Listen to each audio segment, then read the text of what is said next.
Kanha tiger reserve विश्व में सबसे प्रसिद्ध और खूबसूरत टाइगर रिजर्व में से एक है। कान्हा टाइगर रिजर्व के अंतर्गत कई प्रकार के वन्य प्राणी प्रबंधन कार्य किया जाता है। वन्य प्राणियों की सुरक्षा के लिए साल भर कान्हा वन विभाग काम करते रहते हैं। तो चलिए देखते हैं और जानते हैं उन्हीं की कुछ झलकियां। कैमरा ट्रैप है।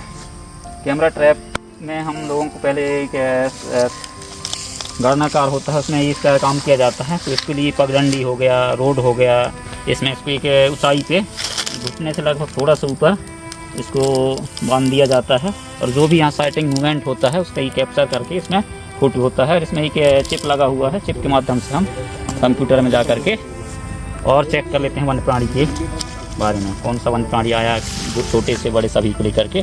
और एक ये दूरी पे बांध देते हैं दोनों तरफ। ये सामने है, इसके दूसरी तरफ भी एक कैमरा लगा देते हैं।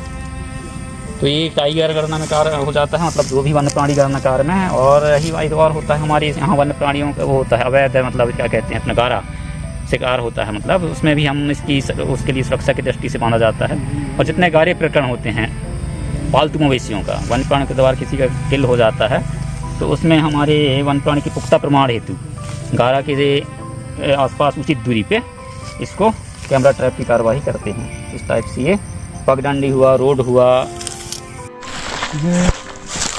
ये पुराना विस्टा है टाइगर का। ये लगभग 15 से 20 दिन यहाँ से लगभग वो निकलते हैं। हाँ, ये रूट उसी का वही है। ये नेचुरल ट्रेल में ये प्रकृति पथ है, नेचुरल ट्रेल ही। इसमें ये वॉच टावर बनाया जाता है। एक तो ये पर्यटन के हिसाब से भी इसमें जो पर्यटक आते हैं ऊपर से जंगल को निहार सकते हैं, प्रकृति सौंदर्य को देख सकते हैं। और इसके अलावा ये जंगल में गर्मियों के सीजन में जो आग वाग लगती है उसको देखने के लिए ये वॉच टावर का उपयोग किया जाता है। इससे लगभग 5-6 किलोमीटर तक की निगरानी हो जाती है। जहाँ भी आग लगता है तो वहाँ एक वॉच टावर में एक श्रमिक, जो फायर श्रमिक होता है, उसको रखते हैं यहाँ पे। तो वो सूचना देता है वायरलेस के द्वारा, जैसे कोई स्थान पे आग लगी है तो वो यहाँ पर जो भी सुरक्षा श्रमिक रहते हैं, फायर सुरक्षा के श्रमिक रहते हैं, उनको सूचना देकर आग बुझवाया जाता है। इसके लिए उपयोग किया जाता है वॉच टावर। और साथ में जो पर्यटन आते हैं उनके लिए भी ये निहार सकते हैं जंगल को, आजू बाजू। ये प्रकृति पथ पे ये निर्माण किया गया है इसका। इसकी पहचान है, ये लगभग गोल होते हैं और ये आयताकार होते हैं। इसके ये फीमेल का, मेल और फीमेल के पहचान के लिए नर के पत्ते चौड़े होते हैं और वर्गाकार होता है नर का, और मादा का होता है तो आयताकार होता है। आयताकार आदि हो तो फीमेल है। तो उसकी एक प्रगति पथ में चलने वालों को पढ़ के ही, मतलब अपने हिसाब से एक्सपीरियंस कुछ साइज छोटा होता है। जी, हमारे यहाँ ये एक बीट होता है जिसमें एक बीट गार्ड, एक श्रमिक रहता है, जो सुबह या शाम किसी भी वक्त इनको प्रतिदिन 7 से 10 किलोमीटर की गश्ती करनी पड़ती है। ये गश्ती के दौरान हमारी दिनचर्या रहती है, मतलब इसका समय का कोई लिमिट नहीं रहता, टाइम लिमिट नहीं रहता। कभी भी हम गश्ती जाते हैं। और जो बीट रहता है, रेंज के अंदर बीट होते हैं। बीट लगभग 4-5 कंपार्टमेंट रहते हैं उसमें। तो उसके अंतर्गत मॉनिटरिंग करना पड़ता है हर जानवर को लेते हुए, जैसे कि टाइगर हो गया, लेपर्ड हो गया, चीतल हो गया, सांबर हो गया। इनकी मॉनिटरिंग करते हैं और पूरी इनकी गतिविधियाँ देखते हैं। और साथ में इसके जंगल की बारे में भी जानकारी लेते हैं कि कहीं अवैध कटाई तो नहीं हो रही है, कोई पोचर्स तो अंदर नहीं आ रहे। इन सब के रोकथाम के लिए हम लोग गश्ती करते हैं। और गश्ती से लौटने के बाद गश्ती रजिस्टर पे उसका पूरा वो गश्ती लिखा जाता है कि कहाँ कोई जानवर का पगमार्ग मिला, क्या मिला। उसको शाम को फिर उसको वायरलेस के माध्यम से रिपोर्ट दी जाती है। और बारिश के सीजन में क्या क्या डिफिकल्टीज फेस करना पड़ता है? बारिश के सीजन में हम लोग के यहाँ एक प्रोटोकॉल है, मानसून गश्ती बोलते हैं उसको। मानसून गश्ती के दौरान पैदल गश्ती भी होती है, वाहन के द्वारा भी होती है, हाथी के द्वारा भी होती है। बारिश में डिफ़िकल्टी ये रहती है कि बड़े बड़े नाला हैं यहाँ पे, नाला जिसमें पानी आ जाता है। और फिर जंगल का नेचर ही बदल जाता है, उसमें पूरे बड़े बड़े घास हो जाते हैं, पगडंडियाँ बंद हो जाती है। तो उसको हम लोग पगडंडियाँ खोलते हुए आजू बाजू जाके सब जगह गश्ती करते हैं। बस बारिश में वही बारिश की डिफ़िकल्टी रहती है, कहीं नाला रहता है और उस समय जानवर दिखता नहीं है क्लियरली।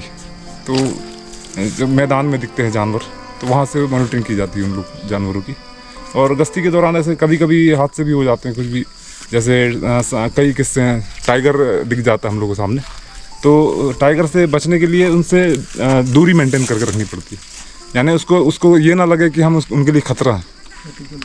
तो डिस्टेंस मेंटेन करके, और हर यानी यहाँ के कर्मचारियों को अनुभव रहता है उनके बारे में, उसका मूड उस समय कैसा है, कितनी दूरी रखना है, तो उस हिसाब से हम लोग दूरी रखते हुए गश्ती करते हैं। तो कभी भी ऐसा कोई अनहोनी नहीं होता अनुभव के आधार पे। जैसे कि एक बार हम लोग एक गश्ती यहाँ कोर में गश्ती कर रहे थे, वहाँ पे एक मादा थी, उसके ऊपर उसके साथ 3 बच्चे थे, लगभग 1 साल के बच्चे थे। तो वहाँ पे एक यू टर्न एक पगडंडी थी, तो हम लोग देख नहीं पाए थे। लगभग उसके यानी 20-30 मीटर के लगभग रेंज में उनके सामने चले गए मादा के। तो वो अपने बच्चों को खिला रही थी, एकदम से सामना हुआ टाइग्रेस और 3 बच्चों का। तो वो हमको देखे, उनको ऐसा लगा कि ये हमारे लिए कुछ खतरा साबित हो सकते हैं आगे चल के।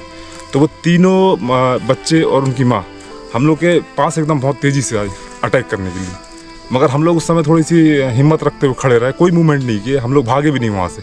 अगर भागते तो हमारे लिए खतरा हो, तो हम लोग चेस करने की कोशिश करते, तो हम लोग वहाँ खड़े रहे।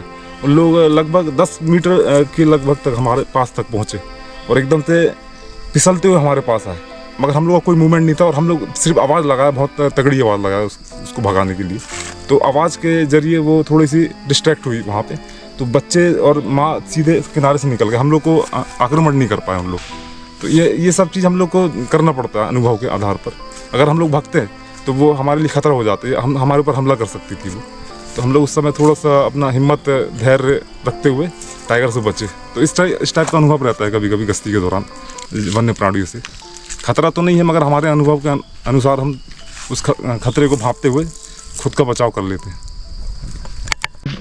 साल पे 2 बार गणना की जाती है वन प्राणियों की, जिसमें 3 दिन शाकाहारी और 3 दिन मांसाहारी और 1 दिन गिद्ध गणना।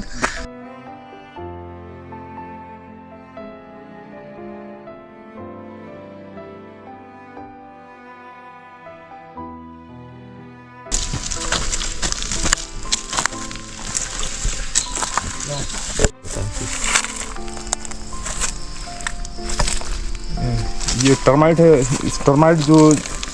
टर्माइट जंगल के हेल्थ को से जानकारी मिलती है, जंगल के हेल्थ के ऑक्सीजन लेवल के बारे में पता चलता है।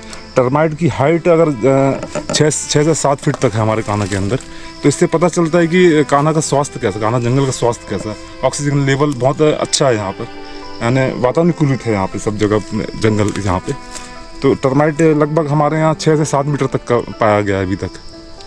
दीमक टर्माइट बोलते हैं भालू, और ये भालू का प्रिय भोजन है ये। इसमें जो दीमक रहती है भालू उसको खाता है, और भालू जैसे इसको तोड़ के चले जाता है, लगभग 1-8 घंटे में 2 घंटे में ये अपना फिर से रिप्रोडक्शन कर लेती है अपने दीमक को।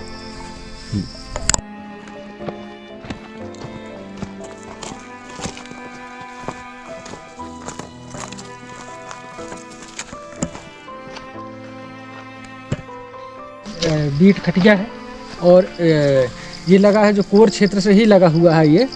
और इधर टाइगर का, भालू का, लेपर्ड का, वाइसन का, माना बहुत से जानवरों का यहाँ मूवमेंट रहता है। तो कभी कभी तो ये हमारे कैंपों के साइड में भी चल देते हैं, पास पहुँच जाते हैं। और यहाँ से लगभग 1 किलोमीटर पे कोर क्षेत्र है। एक बीट गार्ड और श्रमिक गश्ती के लिए निकले थे कोर क्षेत्र पे। कौन सा बीट था यार, ध्यान नहीं आ रहा मेरे को। तो उस बीट से गश्ती के लिए निकले, तो श्रमिक तो आगे निकल गया, बीट गार्ड पीछे था। बीट गार्ड पे हमला किया भालू ने, उसका जो ये था ये वाला हिस्सा पूरा निकाल दिया। फिर वो जैसा तैसा उसका डरा रहा कि भालू को भगाया गया, वो भगाया, चिल्लाया, फिर श्रमिक आया, उसको उठाकर फिर तुरंत हॉस्पिटल ले गए। वो लगभग उसको ठीक होने पे 6 से 7 माह लगे। फिर भी उसका पूरा ये नक्शा बदल गया था, यहाँ वहाँ नहीं कुछ नहीं रहा। आज वो लगभग 2016 में 2 स्टार होकर रिटायरमेंट हुए हैं व्यक्ति। वो एकदम मृत्यु से ही बचे वो। एक श्रमिक बीट गार्ड गश्ती के लिए निकले रात पे, तो गांव वाले शिकारी लोग विद्युत लाइन जीआई तार से पूरा करंट का जाल बिछा दिए। अब वो चल रहे हैं, चलते चलते श्रमिक आगे था, श्रमिक के पैर में आ गया, श्रमिक तुरंत वहीं पे स्पॉट पे ही जलकर ख़त्म हो गया। ऐसी घटनाएं भी घटी हैं यहाँ पर। तो हम लोग जो सुरक्षा करते हैं बहुत उससे चलना पड़ता है हम लोगों को। मतलब हर रोज हाँ, कोई नई जहाँ चुनौती। मान के चलिए हमारी जान जोखिम में ही रहती है। हम लोगों को कब क्या हो जाए कोई नहीं जानता। नहीं, इतनी रिस्की नौकरी है यहाँ पे, क्योंकि यहाँ अधिकतर कई रेंजों में या कहीं भी विद्युत जंगली जानवरों को मारने के लिए वो कम से कम 1.5 से 2 किलोमीटर की लाइन बिछा देते हैं। अब रात में श्रमिक या बीट गार्ड जाएगा तो कहीं ना कहीं घटना घट जाती है, और अभी घटी भी है। 2 साल पहले की बात है। तो हमारे बीट क्षेत्रों में जितने ग्राम हैं वहाँ पे इको विकास समिति गठित की गई है, जिसमें अध्यक्ष है सचिव बीट गार्ड रहता है हमारा वनरक्षक, और उसका जो अध्यक्ष होता है वो गांव वाले ही चुनते हैं। तो फिर वो उसी ईडीसी से समिति से बैठक लेकर प्रस्ताव पारित करते हैं, जैसे गांव का विकास करना, गांव में विकास करने का।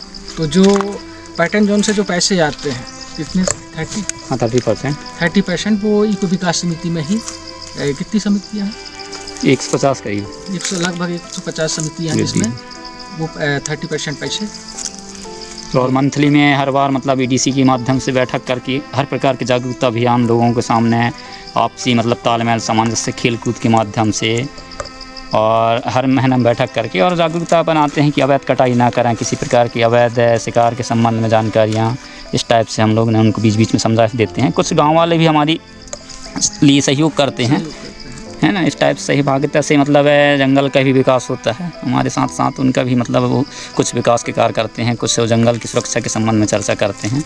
इस प्रकार से जन जागरूकता अभियान समितियों के माध्यम से ही विशेष रूप से किया जाता है। और हमारा ये उद्देश्य रहता है कि कम से कम जंगल कटे, तो उन लोगों को हम लोग गैस की सुविधा, खाना बनाने के लिए कुकर की व्यवस्था, गैस वितरण भी करते हैं। एक बार की घटना बताता हूँ मैं आपको, 2014 की। तो उसमें एक था, शाम का टाइम था, जंगल किनारे पैंथर था। एक लड़की सामने इधर से जा रही थी, शाम का वक्त था, उसको उठाकर पैंथर ले गया। पैंथर ले जाने के बाद उसको पूरा खा गया, ज़्यादा नहीं बची वो। सुबह फिर अधिकारी पहुँचे, कर्मचारी पहुँचे, वहाँ फिर एकदम मारा पीटी का माहौल बन गया, लड़ाई झगड़े का, माना किसी को लट पकड़ना, पत्थर फेंकना, ये करना, उससे मारना, बहुत सारी घटनाएं घटती हैं। इस प्रकार से होती हैं कि वन प्राणी किसी व्यक्ति पे हमला कर देता है, ग्रामीणों पे। जैसे आग लगती है तो इको विकास समिति के द्वारा एक फायर श्रमिकों का समूह बनाया जाता है हर कैंप के लिए। तो ये गांव के जितने भी लोग रहते हैं उनमें 8-10 आदमियों को सुरक्षा श्रमिक के रूप में, फायर सुरक्षा श्रमिक के रूप में चयनित करते हैं, यहाँ पे रखते हैं। तो उन्हीं के द्वारा ये सुरक्षा कार्य किया जाता है, अग्नि सुरक्षा कार्य। जैसे कहीं पे भी आग लगता है तो हर इको विकास समिति से 5 या 10 सदस्य जोड़ते हैं हम लोग साथ में। तो जो 3 महीने का जो ग्रीष्मकालीन रहता है उस समय पूरा अग्नि का जो कंट्रोल होता है उन्हीं के द्वारा किया जाता है, वन विभाग के सहयोग के द्वारा। तो आप लोगों का तो काम बहुत ही रिस्की है। बहुत मल्टीपर्पज़ काम है यहाँ पर, हर तरह का कार्य किया जाता है। इको डेवलपमेंट के लिए भी, फिर जंगल के विकास के लिए भी, फिर बीच बीच में जैसे हम लोग कई स्कीम निकालते हैं। जैसे चित्रकला हो गया, बच्चों को, स्कूल के बच्चों को चित्रकला प्रतियोगिता करवा दी, जंगल के बारे में बताते हुए जागरूक करने के लिए। निबंध प्रतियोगिता हो गया। 2018 में बकरा बहरा गांव के पीछे एक टाइगर जो है गाय का गारा कर दिया। हम लोग कैमरा लगाने के लिए वहाँ पे पहुँचने के बाद में हमारे साथ में एक वन रक्षक था। हम कम से कम 15 लोगों की टीम थी। तो उसने उसको उंगली दिखा दिया, टाइगर वहीं बैठा हुआ था, बोले वो बैठा है। इतना बोलते ही वो छलांग मार के हमारे तरफ दौड़ गया। दौड़ते ही तो बाकी तो सब भाग गया। भाग तो मैं भी रहा था, लेकिन मैं देखा कि मेरे से बस 2 ही कदम बचा है। मैं पीछे मुड़ के देखा और पीछे मुड़ के ही खड़ा हो गया। टाइगर मेरे 2 कदम पे आके रुका और तुरंत वापिस हो गया। उधर 100 मीटर की लगभग दूरी पे जाके खूब ज़मीन खोदते रहा और दाड़ मारते रहा।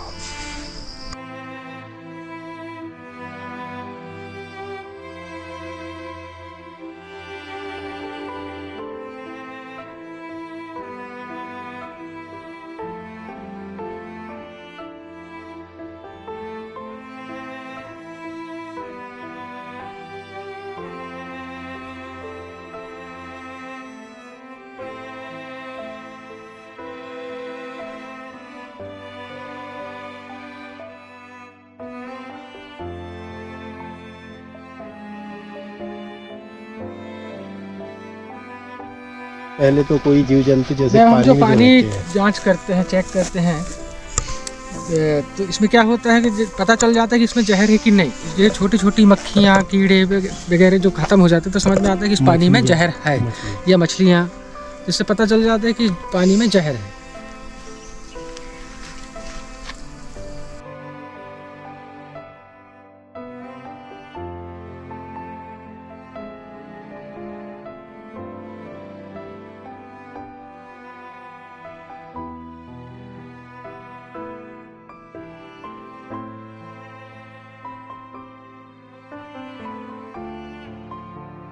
हमारे यहाँ ये डॉग स्क्वाड टीम है जो कि 2017 से पदस्थ है यहाँ पर कान्हा टाइगर रिजर्व में। ये डॉग स्क्वाड का काम यहाँ पर जितने भी जो शिकार होते हैं उसकी रोकथाम और शिकार के बाद जो अपराधी पकड़ने में सहायता प्रदान करता है डॉग स्क्वाड। तो यहाँ पर हम लोग डॉग के साथ एक हैंडलर और एक सहायक हैंडलर पदस्थ है, और हमारे साथ एक डॉग है जिसका नाम स्टॉर्म है, जिसका नस्ल बेल्जियम इलिनॉइस है। तो मैं आपको दिखाता हूँ वो डॉग।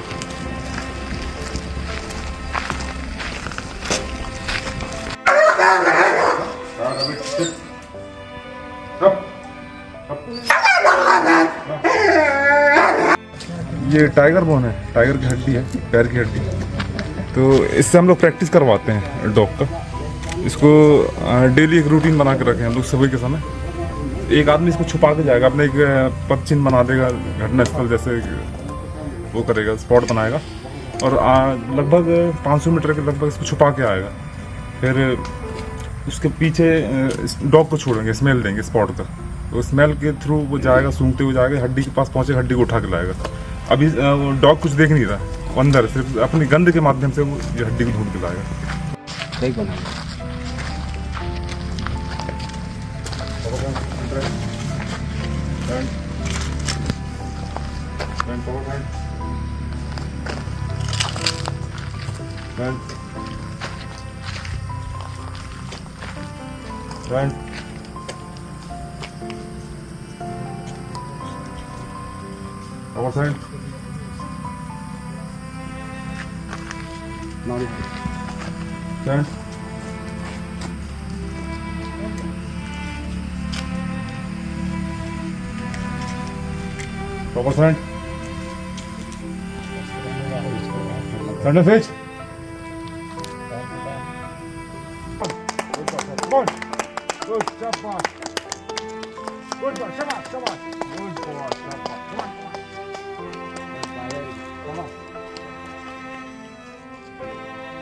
और इसका मुख्य उद्देश्य कान्हा टाइगर रिजर्व के अंतर्गत जो भी शिकार होते हैं, तो शिकार के बाद उसमें लिप्त जो भी शिकारी होते हैं, अपराध में से जुड़े हुए शिकारी, तो उनको पकड़ने में सहयोग देता है डॉग स्क्वाड।